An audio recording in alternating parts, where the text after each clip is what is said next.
Hello বন্ধুরা, আমি রাজদীপ, আপনারা দেখছেন রাজদীপ পিজন লাভার। এখন আমি পায়রাগুলো খেতে দেবো।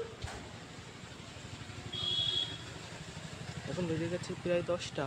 এখন আমি পায়রাগুলো খেতে দিতে চলে আসলাম, কিন্তু আজকে একটাই দুর্ঘটনা হলো যে আমার একটা পায়রা মারা গেছে। পায়রাটার বুক শুকিয়ে গিয়েছিল, তা আমি ওষুধ খাওয়াচ্ছিলাম, তাও মারা গেল। কী হবে বলো তো এবার? এই যে আমি পায়রাগুলো এবার খেতে দেবো, তার আগে এই যে আমার গেটটা খুলতে হবে।